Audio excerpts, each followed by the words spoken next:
हम पढ़ेंगे educational assessment method, ये भी इम्पोर्टेंट है एनटेट के रिगार्डिंग। और एनटेट को बचे हैं सिर्फ 15 दिन और ये हमें खत्म करना होगा जल्दी से जल्दी। तो लर्निंग असेसमेंट का मतलब क्या है? लर्निंग असेसमेंट एक सिस्टमिक और स्ट्रक्चर्ड प्रोसेस है जहाँ पे हम इवेलुएट करते हैं लर्नर्स के नॉलेज को, मतलब हम स्टूडेंट के नॉलेज को इवेलुएट करते हैं कि अभी तक हमने उनको जो भी पढ़ाया है, जो भी स्किल्स हमने उनको सिखाई है, जो भी प्रोग्रेस उनकी एजुकेशनल ऑब्जेक्टिव्स में आ रहे हैं, उसमें कितना उन्होंने प्रोग्रेस किया और कितनी उन्होंने चीजें सीखी है। तो यहाँ पे ये बता रहे हैं आयुष एजुकेटर और करिकुलम स्पेशलिस्ट, इसमें इन्होंने कुछ असेसमेंट के प्राइमरी मैकेनिज्म दिए हैं, वो हम यहाँ पर पढ़ेंगे। Primary function of assessment, to optimise institutional outcome educator must learn 4 distinct function. तो यहाँ पे 4 डिस्टिंक्ट फंक्शन है। सबसे पहले आता है diagnostic, conducted to identify learner specific strength, student की स्पेसिफिक स्ट्रेंथ कि उसको कौन सा टॉपिक सबसे अच्छा आता है और कौन से टॉपिक में वो सबसे ज्यादा वीक है, ठीक है। और उसके बाद आता है formative and ongoing process design to provide immediate feedback, और इससे इमीडिएट फीडबैक का पता चलता है कि हमने जो भी चीज बच्चों को पढ़ाई है उससे उनको कितना फायदा हुआ है और वो रियल टाइम एडजस्टमेंट किस तरीके से करते हैं और लर्निंग प्रोसेस में क्या उनके चेंजेस आए हैं। Summative, executed at the conclusion of an instructional unit to measure overall achievement, और हमें समेटिव मतलब समराइज करना है चीजों को और ओवरऑल अचीवमेंट हमें देखनी है बच्चों की, ओवरऑल उन्होंने क्या अचीव किया है। प्रिडिक्टिव है, यूटिलाइज करंट परफॉर्मेंस डाटा, जो भी उनकी करंट परफॉर्मेंस डाटा है उसके बेसिस पे हम उनका फ्यूचर डिसाइड कर सकते हैं कि वो एकेडमिकली और प्रोफेशनली कहाँ पे वेरी करते हैं। वैसे ऐसा होता नहीं है, सिर्फ एग्जाम के बेसिस पे हम चीजें नहीं देखते हैं, उसके बाद इंटरव्यू, ये सारी चीजें होती हैं। फिर है मेथोडोलॉजिकल क्लासिफिकेशन, क्लास में किस किस मेथड का हम यूज करके मेथोडोलॉजी बनाएंगे कि बच्चों को चीजें अच्छे से समझ में आए। सबसे पहले ये बता रहे हैं ऑब्जेक्टिव में फिक्स्ड रिस्पॉन्स फॉर्मेट जो होता है, इसमें मल्टीपल चॉइस क्वेश्चन या ट्रू फॉल्स स्टेटमेंट, इसके बेसिस पे हम उनका एग्जामिनेशन करते हैं। सब्जेक्टिव ओपन एंडेड फॉर्मेट्स होते हैं जहाँ पे ऐसे और लॉन्ग फॉर्म रीजनिंग में थ्योरी एग्जाम देना होता है बच्चों को, है ना। और ये थोड़ा कॉम्प्लेक्स प्रोसेस है इवेल्युएशन का। परफॉर्मेंस बेस्ड में हम उनको कोई प्रैक्टिकल टास्क देते हैं, कुछ प्रोजेक्ट्स हम उनको देते हैं, कोई हैंड्स ऑन डेमोन्स्ट्रेशन हम उनको करवाते हैं। यहाँ पे पता चलता है कि बच्चों ने कितना कुछ सीखा है।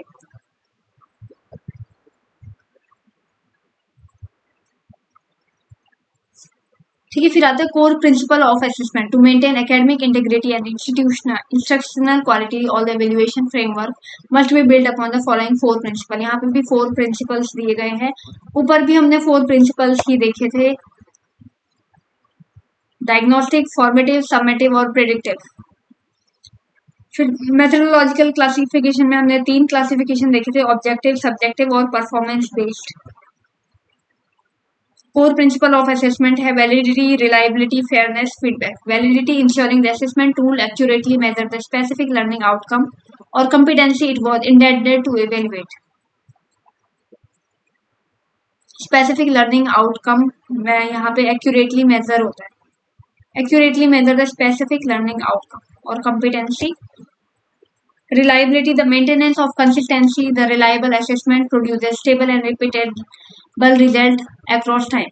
Reliability का मतलब ये बता रहे हैं कि हम उनका बार बार कंसिस्टेंटली हम उन्हें क्वेश्चंस पूछेंगे या उनका टेस्ट लेते रहेंगे, जिसकी वजह से रिपीटेडली हमें रिजल्ट्स का पता चलेगा।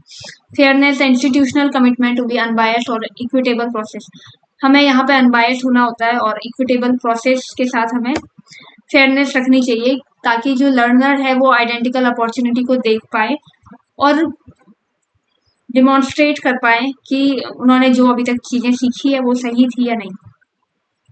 फीडबैक भी हमें बच्चों से लेना है। Delivery of actionable insights that enable students to identify error, वो आइडेंटिफाई कर पाए एरर को, रीइंफोर्स स्ट्रेंथ और इम्प्रूव कर पाए अपने फ्यूचर परफॉर्मेंस को। Strategic breakdown of assessment type, formative, अभी ये जो हमने ऊपर जो स्ट्रेटेजिक वो पढ़े थे, यहाँ पे अब उनको दोबारा से ब्रेक डाउन करें स्मॉल उसमें, फॉर्मेटिव, समेटिव और पीरियोडिक। फॉर्मेटिव असेसमेंट है, कॉन्टिन्यूस इवेल्युएशन हमें बच्चों का करना है, learning process to gauge the process and provide immediate feedback. जैसे क्लासेस में हम क्विजेस कर सकते हैं, क्लासरूम एक्टिविटी कर सकते हैं, कोई उनको असाइनमेंट दे सकते हैं जिससे पता चलेगा कि बच्चे कितना प्रोडक्टिवली काम कर रहे हैं, कितना अच्छे से वो काम कर रहे हैं या प्रॉपर तरीके से वो क्लास में इन्वॉल्व हो रहे हैं या नहीं। फिर है summative final evaluation at the conclusion of an learning period to measure comprehensive achievement. ये फाइनल एग्जाम के थ्रू है कि समराइज करना है लास्ट में। अब हमें देखना है कि फाइनली बच्चों ने कितना कुछ सीखा या कितना उनको क्लास में आया। तो ये फाइनल एग्जाम का एक स्टैंडर्ड होता है, सर्टिफिकेशन टेस्ट वगैरह होते हैं, उससे हम पता लगाते हैं। फिर है पीरियोडिक में रेगुलर हमें मंथली या वीकली जैसे पीए वगैरह होते हैं, ये टर्म टेस्ट वगैरह जो होते हैं, मंथली टेस्ट, ठीक है। तो वहाँ पे भी हम चेक पॉइंट्स तरीके वो एक तरीके के चेक पॉइंट होते हैं जहाँ पे हम बच्चों का प्रोग्रेस देख सकते हैं और देख सकते हैं कि ये कितना उन्होंने रिटेंड किया है अभी तक। फिर स्ट्रेटेजी कंपैरिजन स्टैंडर्ड है। Beyond timing assessment are distinguished by their reference point, norm reference और क्राइटेरियन रेफरेंस। नॉर्म रेफरेंस क्या है? Assessment compare the student performance against their peer group. Group wise हमें देखना है कि बच्चों ने कितना कुछ सीखा, कंपेयर करना है यहाँ पे हमें स्टूडेंट को। Criterion references assessment measure performance against a fix predetermined set of standard और अ मास्टरी क्राइटेरिया। हम ऐसा रहता है कि कुछ क्राइटेरिया फिक्स रहते हैं कि अगर बच्चे ने फर्स्ट ईयर पास कर लिया है, सेकेंड ईयर पास कर लिया है, तो उसका नॉलेज कितना होगा। तो एक वो स्टैंडर्ड होता है, वो पहले से क्राइटेरिया उसका मेंटेन रहता है, ठीक है, pre determined set of the standard. फिर है clinical competence assessment method. Ayush education में इवेल्युएशन जब हम करते हैं क्लिनिकली, कि बच्चों को क्लिनिकली कितना कुछ आता है, तो यहाँ पे कुछ स्पेसिफाइड मेथड होते हैं थ्योरेटिकली अंडरस्टैंडिंग और हैंड्स ऑन डायग्नोस्टिक प्रोफिशिएंसी में, ठीक है। थ्योरेटिकली तो हर किसी को आता है, बट प्रैक्टिकली अगर चीजें करने जाएं या बच्चे किस तरीके से, ठीक है, उन्होंने फाइनल बीएमएस पास कर दिया है, तो उसके बाद हम देखेंगे कि उनको कितना नॉलेज आया है कि वो पेशेंट को मेडिसिन देने लायक बन जाए, इस तरीके का। तो इसमें आता है ऑसी। ऑसी इसको कहते हैं ऑब्जेक्टिव स्ट्रक्चर्ड क्लिनिकल एग्जामिनेशन। ये नाम याद कर लेना, एमसीक्यू में पूछ सकते हैं। Objective structured clinical examination. Standardisation practical exam where student rotate through various station to perform the specific task. जैसे इंटर्नशिप में होता है डिफरेंट हम बच्चों को डिफरेंट डिपार्टमेंट में भेजते हैं, कभी पंचकर्मा में, कभी रोग निदान में, है ना, कभी शालाक्य में। तो वहां पे वो अलग अलग चीजें सीखते हैं, अलग अलग मेथड को यूनिकली ऑब्जर्व करते हैं। फिर उसके बाद वो आफ्टर इंटर्नशिप तो बच्चे एकदम इतने मैच्योर हो जाते हैं कि वो खुद से मेडिसिन लिख सके। बहुत सारे बच्चे नहीं हो पाते हैं मैच्योर, तो इसमें टीचर की ही गलती होती है कहीं ना कहीं, ठीक है। डिसीजन मेकिंग वो कर पाए, टाइम एफिशिएंसी वो देख पाए कि कितने टाइम में मेडिसिन काम करेगी या नहीं, इस तरीके का। Long cases holistic evaluation where student perform a full patient history and physical examination. Long cases में भी हम दे सकते हैं बच्चों को, देते भी हैं। लॉन्ग केसेस होते हैं, शॉर्ट केसेस होते हैं। लॉन्ग केसेस में बच्चे को आना चाहिए पूरी हिस्ट्री, फिजिकल एग्जामिनेशन करना और क्या डायग्नोसिस बना है, और उसके बाद क्या हम पेशेंट को मेडिसिन प्रोवाइड करेंगे। उसके बाद वो सारी चीज लॉन्ग टर्म प्लानिंग में आती है, वो सब बच्चे को आनी चाहिए। शॉर्ट केसेस में वो फोकस होना चाहिए हाई एफिकेसी असेसमेंट, मतलब कौन कौन से असेसमेंट हमें शॉर्ट केसेस में करने हैं वो बच्चे को पता होना चाहिए ताकि वो डायग्नोसिस बना पाए। फिर है structural oral examination. Oral examination भी होते हैं, जैसे बहुत सारे इंटरव्यू वगैरह होते हैं जहाँ पे बच्चों को स्टैंडर्डाइज प्रोटोकॉल पूछा जाता है, प्री डिटरमाइंड क्वेश्चन पूछे जाते हैं, रीजनिंग कम्युनिकेशन स्किल्स उनकी देखी जाती है और उनको कितना थ्योरेटिकल नॉलेज है उसका डेप्थ भी देखा जाता है। Mini clinical evaluation series, mini CEX इसको कहते हैं, mini clinical evaluation exercise.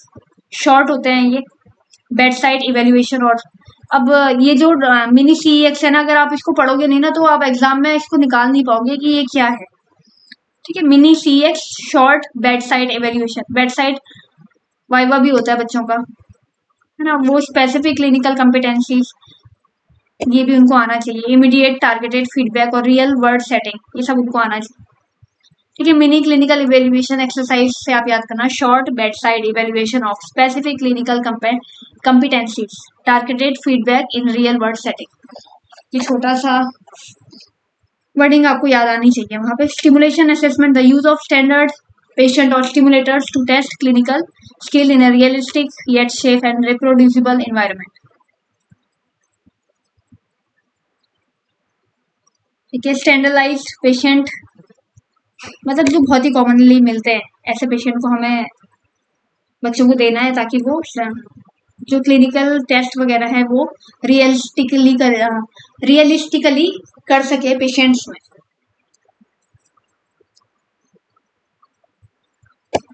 MCQ और written exam, essential for measuring the underlying theoretical knowledge. ठीक है, रिटन एग्जाम में जो थ्योरेटिकल नॉलेज आएगा उससे हम इवेल्युएट कर पाएंगे कि बच्चों को कितना नॉलेज है। फिर उसके बाद एमसीक्यूज वगैरह भी हम देंगे, एविडेंस बेस्ड प्रिंसिपल्स और क्लिनिकल प्रैक्टिस, इनसे रिलेटेड एमसीक्यूज होंगे।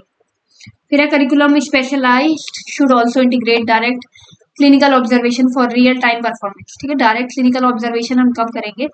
रियल टाइम परफॉर्मेंस मॉनिटरिंग के लिए। केस बेस्ड असेसमेंट कब करेंगे? जब to challenge a student diagnostic reasoning. ठीक है, केस बेस्ड असेसमेंट से बच्चे के डायग्नोस्टिक रीजनिंग और डिसीजन मेकिंग कैपेबिलिटीज का पता चलेगा। Modern innovation and evaluation system. Strategically, modernization of evaluation system is necessary to enhance accuracy, transparency and administrative efficacy. जो मॉडर्नाइजेशन है इससे इनहेंस होती है उनकी एक्यूरेसी, ट्रांसपेरेंसी और administrative efficacy. CBCS choice based credit system, ये याद होना चाहिए। Choice based credit system provide a flexible framework where students select from the core, elective and skill based courses. ठीक है, यहाँ पे 3 टाइप के कोर्सेज बताए हैं इन्होंने, कोर्स, इलेक्टिव और skill based courses. Each courses is assigned with specific credit point. जैसे आप लोगों ने स्वयं पोर्टल पे कोर्सेज किए होंगे, तो वहाँ उससे क्या होता है, आपको स्पेसिफिक क्रेडिट पॉइंट्स मिलता है जो कि आपके ग्रेजुएशन के लिए इम्पोर्टेंट है। CIA है continuous internal assessment, continuous internal assessment. ठीक है, ये वहाँ पे आपको फुल फॉर्म पूछ सकते हैं, ongoing evaluation through out the semester. अभी जो नया सब्जेक्ट का ये आया, करिकुलम आया NCISM, उसमें आपको ये सारे वर्ड्स ना देखने को मिलेंगे, CBS, CIA, ESC, CBA, case based assessment, इस टाइप के। तो आपको इन सब वर्डिंग के बारे में पता होना चाहिए। End semester exam, summative evaluation of comprehensive course understanding. Grading क्या रहेगी इसमें? Performance is recorded on a 10 point scale, cumulating in a cumulative grade point average. CGPA system पहले हुआ करता था 11th-12th में, है ना, तो ये उस तरीके का है, which express academic performance overall semester. तो पूरा सेमेस्टर के अकॉर्डिंग आपका यहाँ पे एकेडमिक परफॉर्मेंस देखा जाता है। CBT कंप्यूटर बेस्ड टेस्टिंग, जो कि आजकल सभी एग्जामों में होती है। CBT replace traditional paper format. CBT जब से आया, पेपर बेस्ड फॉर्मेट्स होते हैं वो बंद ही हो गए, वैसे पूरी तरह बंद नहीं हुए, कहीं कहीं एग्जाम होते हैं तो वहाँ पे पेपर बेस्ड फॉर्मेट्स भी कराए जाते हैं with digital delivery featuring. Instant result मिलते हैं, CBT का इंस्टेंट रिजल्ट मिलता है। Immediate scoring for objective formats, question randomisation, enhance security by ensuring unique exam experience. CBT का फीचर्स बता रहे हैं, वो इंस्टेंट रिजल्ट प्रोवाइड करते हैं। क्वेश्चन जो होते हैं रैंडमाइजेशन के थ्रू यहाँ पे रहते हैं। ऑटोमेटिक टाइमिंग यहाँ पे रहती है। ठीक है, सिस्टम में टाइम ट्रैक होता रहता है, टाइम लिमिट होती है और हमें उस टाइम ड्यूरेशन में वो काम करना, वो एग्जाम देना होता है। एडेप्टिव टेस्टिंग यहाँ पे होती है। This system dynamically adjust question difficulty based on the candidate performance. Institutional advantage, increased processing speed, remote flexibility and improved security via identity verification।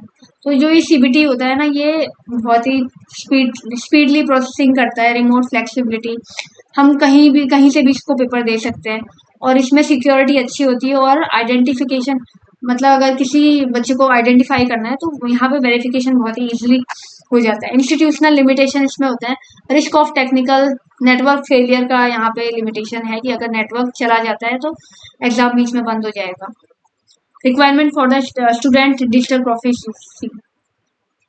फिर है टेक्नोलॉजिकल एडवांसमेंट, ये भी बहुत इंपॉर्टेंट टॉपिक है कि हमें किस तरीके की टेक्नोलॉजी के बारे में भी हमें ना चीज़ों का पता होना चाहिए, ताकि हम बच्चों को बता पाए कि आजकल नई नई एडवांस टेक्नोलॉजी आ गई है जिसके हेल्प से आप पढ़ाई कर सकते हो। Modern tools that should be consider for integration include AI based grading.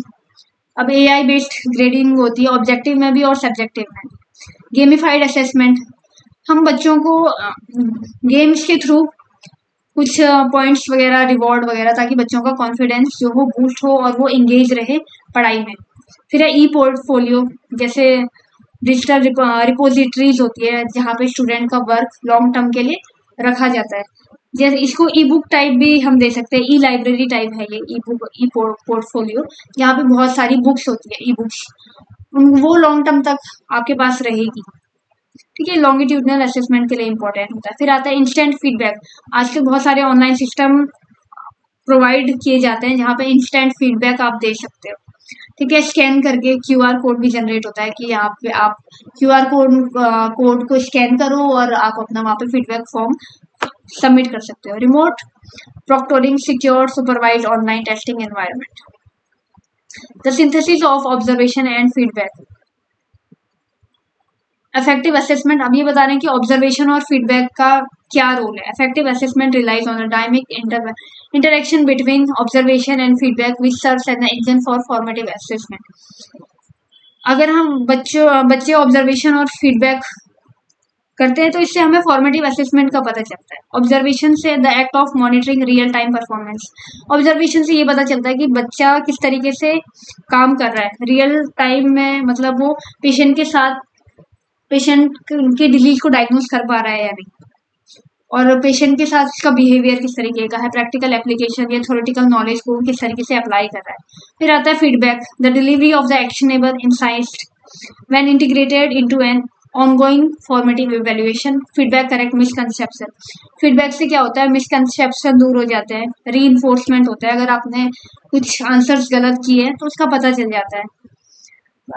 कोई क्लिनिकल टेक्निक आपने गलत कर दी है तो उसका भी आपको पता चल जाएगा, और कंटिन्यूसली आपको सपोर्ट मिलता है यहाँ पे। ठीक है, कुछ एमसीक्यू है यहाँ पे। Which principle of assessment is defined by the tool's ability to produce consistent result across time. ये देख लीजिएगा अब इसका आंसर क्या है। What is the primary objective of formative assessment? To rank the student against their peers at the end of the semester, to provide ongoing feedback for improvement during the learning process, to provide a final summative grade for the certification, to identify historical dates and mathematical formulation.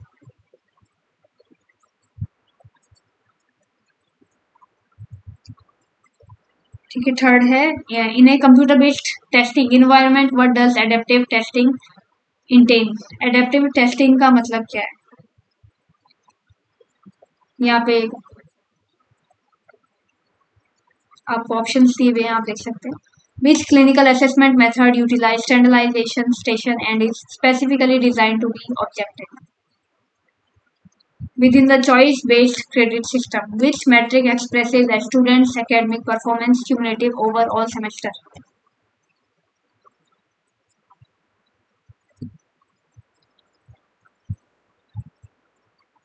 बस ये आज का lecture इतना ही है, आप इसको पढ़िएगा ताकि, और अगर आप ये आंसर्स नहीं क्रैक कर पा रहे हो तो आप दोबारा इसको पढ़ो ताकि आंसर आप क्रैक करो।